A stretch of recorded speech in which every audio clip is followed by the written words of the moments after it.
So guys, आज हमारा तीसरा दिन है और आज हम कुछ टूल्स के बारे में बात करेंगे जो कि डेवलप फेज़ में होंगे। डिज़ाइन फेज़ के बारे में हम थोड़ा सा डिस्कस करेंगे। इसमें जो चीज़ें यूज़ होती है सिक्योरिटी के पर्सपेक्टिव से, उसके बारे में हम बाद में पढ़ेंगे क्योंकि वो थोड़ी बड़ी चीज़ें हैं। Threat modelling, secure SDLC। तो पहले हम सिर्फ इसमें आपको इसका थ्योरेटिकल पार्ट बता देता हूँ, फिर हम डेवलप फेज़ में चलेंगे। उसमें मल्टीपल टूल्स यूज़ होते हैं।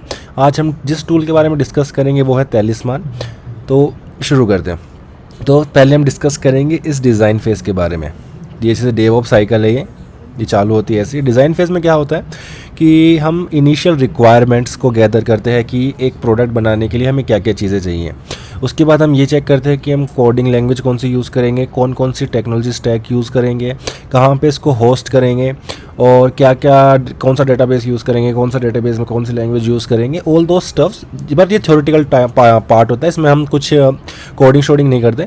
इसमें बस हम डॉक्यूमेंट्स बनाते हैं, बिजनेस प्रपोजल देते हैं, रिपोर्ट्स देते हैं, ये सब वगैरह वगैरह। मतलब जितना भी लिखने वाला काम है, पेपर वर्क है, वो इस फेज़ के अंदर होता है। तो ये है डिज़ाइन फेज़। डिज़ाइन फेज़ में आ जाता है। उसमें फिर डिज़ाइन फेज़ के अंदर क्या है कि हम बहुत उसका जो भी हमारा प्रोडक्ट है उसका हम एक मॉडल बनाते हैं। कंसिडर करिए जो भी हमारा कैलकुलेटर का मोटर बना लिया हमने, तो कंसिडर करिए कि एक मॉडल आ गया। यहाँ पे सिर्फ मॉडल लिखा है। अब उस मॉडल को क्या क्या थ्रेट्स हो सकते हैं, क्या क्या वर्नेबिलिटीज उसके मॉडल के अंदर हो सकती है according to the image of the model, कि यहाँ पे डेटाबेस होगा, यहाँ से इंटरेक्ट होगा, यहाँ पे इंटरनेट फेसिंग वेबसाइट होगी। तो उस मॉडल पे क्या क्या थ्रेट्स हो सकते हैं, क्या क्या वर्नेबिलिटीज हो सकती है, उस प्रोसेस को कहते हैं थ्रेट मॉडलिंग। तो हम थ्रेट मॉडलिंग में क्या करते हैं, मॉडल को एनालाइज करते हैं और चेक करते हैं कि उस मॉडल में क्या क्या सिक्योरिटी इश्यूज़ हो सकते हैं और उसको फिर हम रिमेडिएट करने की कोशिश करते हैं at the very initial level, कि हमें ऐसा ना करके ऐसा करना चाहिए जिससे कि सिक्योरिटी वर्नेबिलिटी इंट्रोड्यूस ही नहीं होगी, कभी आएगी ही नहीं। तो ये हो गया थ्रेट मॉडलिंग और यही होती है सिक्योर SDLC भी। सिक्योर SDLC में क्या होता है, जो सॉफ्टवेयर डेवलपमेंट लाइफ साइकिल होते हैं हम उसको सिक्योर करने की कोशिश करते हैं। तो ये था थ्योरेटिकल डिज़ाइन फेज़। इसके बारे में हम बाद में पढ़ेंगे। थ्रेट मॉडलिंग के बारे में हम डीप में जाएंगे क्योंकि ये थोड़ा लंबा टास्क है, इसके लिए थोड़ी लंबी वीडियो आएगी। तो आज हम आ चुके हैं डेवलप फेज़ में। तो कंसिडर करिए कि आपका डिज़ाइन फेज़ पूरा हो चुका है, कि आपने बिज़नेस प्रपोजल डॉक्यूमेंट बना लिया, टैक्स स्टैक चेक कर लिया, कोडिंग लैंग्वेज चूज़ कर ली, सब कुछ कर लिया। अब उसको बनाने की बारी आ गई। आपने पहले जैसे कि मकान का नक्शा तैयार हो गया, डिज़ाइन फेज़ में मकान का नक्शा तैयार हो गया। अब आप ईंट लाए हैं, ईंट लाने के बाद आपको बस उन्हें जमाना है। तो डेवलपमेंट फेज़ में वो जमाने वाला काम आ गया, कोडिंग शोडिंग वाला काम आ गया। तो इसमें बहुत सारी चीज़ें आती है। सिक्योर कोडिंग होता है कि मतलब कोडिंग सिक्योर तरीके से करी जाए, कि मतलब जो भी पैरामीटर ले रहा है यूज़र उसको सैनिटाइज किया जाए, चेक किया जाए। तो ये सिक्योर कोडिंग का अंदर आ जाता है। कोड ऑथेंटिकेशन में ये चेक करा जाता है कि कोड में कुछ ऑथेंटिकेशन वर्नेबिलिटीज़ तो नहीं है, ऑथराइजेशन वर्नेबिलिटीज़ तो नहीं है।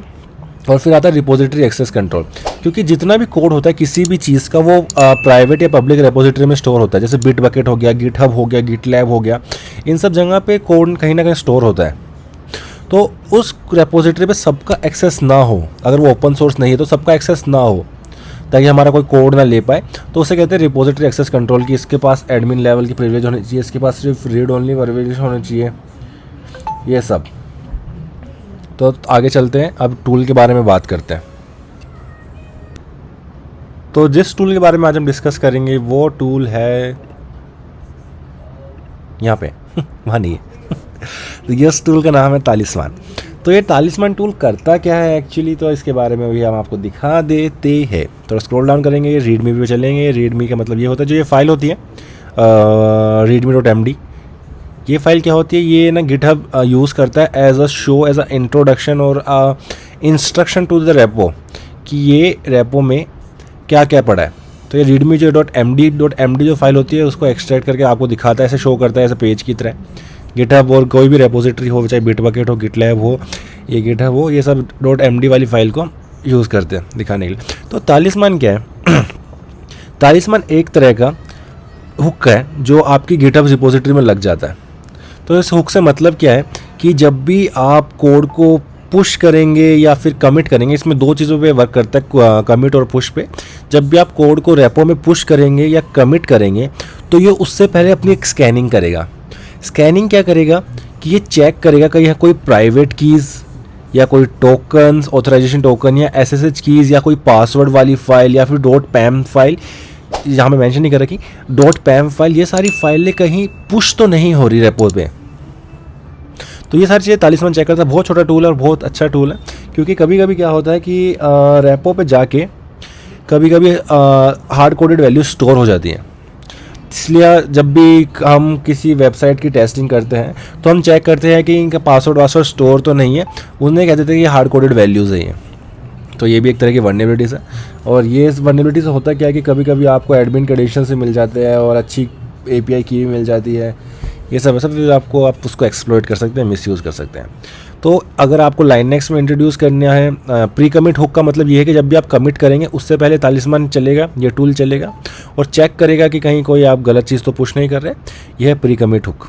और ये प्री पुश हुक में मतलब ये होता है कि कमिट करने के बाद आप पुश करते हैं रेपो के अंदर, तो उस जगह ये काम आएगा। हाँ, तो यहाँ से इंस्टॉल कर सकते हैं। मैंने ऑलरेडी इंस्टॉल कर रखा है। आपको बस कॉपी पेस्ट करना है इस कमांड को, यहाँ जाना है, कॉपी करना है और पेस्ट कर देना है। तो चलिए अपनी मशीन में चलते हैं।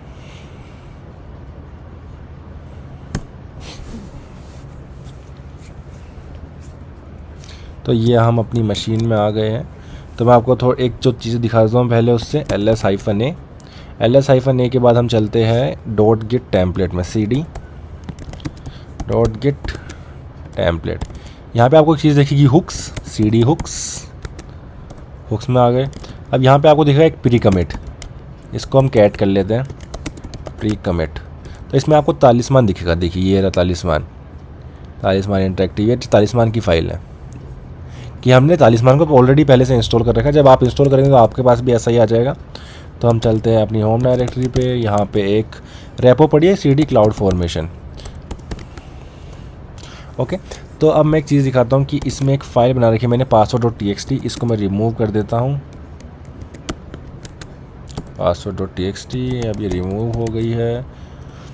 और देखिए यहाँ पे इसको मैं आपके लिए थोड़ा सा कलरफुल कर दूँ क्या? नहीं हो पाएगा। हाँ, ठीक है। तो मैंने अब ये है कि ये फाइल यहाँ पे पहले से पड़ी है, ठीक है।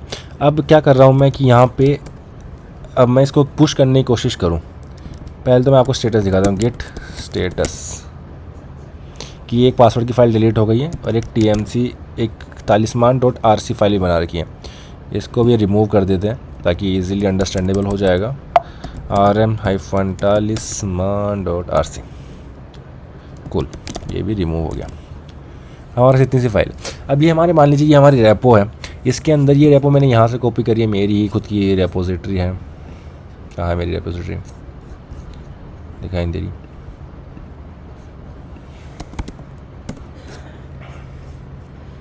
प्रोडक्ट, अच्छा यहाँ पे दूसरे इस पे। तो ये मेरी खुद की रेपोजिटरी है, ठीक है। ये सारी फाइलें वहाँ भी पड़ी हैं, आप देख सकते हैं, ये पड़ी, ठीक है। अब मैं यहाँ पे एक नई फाइल बनाने की कोशिश करता हूँ जिसका नाम होगा nanopassword.txt, ठीक है। अब इस पासवर्ड में डालता हूँ यूज़र नेम, मेरा नाम है यूज़र नेम आकाश, और पासवर्ड है ये मेरा पासवर्ड है, ठीक है। अब ये फाइल आप पे आ गई, password.txt आ गई। गेट ऐड password.txt, पासवर्ड वाली फाइल ऐड हो गई। गेट स्टेटस, तो ये वाली फाइल हमने मॉडिफाई कर दी। अब ये मैंने इसको प्री कमिट के हिसाब से इंस्टॉल कर रखा है कि आप प्री कमिट के हिसाब से इंस्टॉल करना चाहते हैं तो आप इस कमांड को कॉपी कर सकते हैं। अगर आपको प्री पुश के हिसाब से कॉपी करना है तो आप इस कमांड को यूज़ करना है तो इस कमांड को आप कॉपी कर सकते हैं। तो आगे चलते हैं। तो अब मेरे को करना है git commit -m। अगर आपको गिट के लिए कोई कोर्स चाहिए, अगर आपको गिट की कमांड्स नहीं आती या फिर आपको गिट रेपो यूज़ करना, पुश करना, कमिट करना, अपनी रेपो बनाना नहीं आती, तो आप मेरे को कमेंट में बता देना, मैं आपको ट्यूटोरियल सजेस्ट कर दूंगा, ठीक है। गिट कमिट, अब मैं इसे बनाता हूँ तालिस्मान टेस्टिंग। ये बहुत मैंने गंदा कमिट मैसेज दिया है। तो अब कमिट करने के टाइम पे ये चल गया, तालिस्मान अपना भी चल गया। ऑल्दो ये तालिस्मान चलता, अगर ये तालिस्मान इंस्टॉल नहीं होता ऐसे कोई चीज़ होती नहीं। इन्होंने मेरे को बताया तालिस्मान ने दो चीज़ें दिखाई, एक password.txt, इसके दो रेजेक्ट्स इसके ऊपर वर्क करे एक साथ। The file name password.txt fail check against the pattern password, कि पासवर्ड हमारे पुश तो नहीं हो रहे, दूसरा है कि पोटेंशियल सीक्रेट पैटर्न, ये जैसे पासवर्ड फाइल के अंदर पासवर्ड सही भी पुश हो रहा है और पासवर्ड नाम की फाइल पुश हो रहा है, ये दो चीज़ें हमें बता रहा है। तो इसके साथ साथ हमें ये बता रहा है कि इसकी सेवरिटी क्या है, एरर भी बता रहा है, फाइल भी बता रहा है, तीनों चीज़ें बता चली गई। तो हमें फाइल हो गया कि ये फाइल गलत हो सकती है, ये साथ साथ यही बता रहा है कि इस फाइल में ये गलत हो सकता है और इसकी सेवरिटी क्या है। ठीक है, इसके बाद अगर आपको चाहते हो कि ऐसा मैं इस फाइल को पुश करना ही चाहता हूँ भाई, मेरे को तो करनी है, अगर आपके मन में ऐसा आ जाता है कि यार मैं तो पुश करना चाहता हूँ और मैं पुश करके ही मानूंगा, तो आपको ये दिखा रहा है कि if you are absolutely sure that you want to ignore the above file from the Talisman detector, consider pasting the following format in a talis.mrc file in the project root.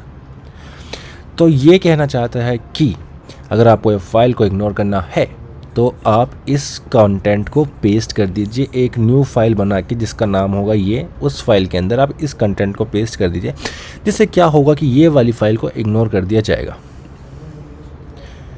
तो आज के लिए सिर्फ इतना था। कल हम इसको टेस्ट करेंगे कि इग्नोर कैसे कर सकते हैं, फिर कोड को कैसे पुश कर सकते हैं, इस चीज़ के ऊपर हम कल वर्क करेंगे। तो आपके मन में कोई भी डाउट हो, आपको ट्यूटोरियल चाहिए हो गिटहब के लिए कि गिट को कैसे यूज़ करते हैं गिटहब के साथ, या फिर किसी भी अदर रिपोजिटरी के साथ, बिटबकेट या किसी और के साथ, तो आप कमेंट सेक्शन में बता सकते हैं। Thank you, bye bye.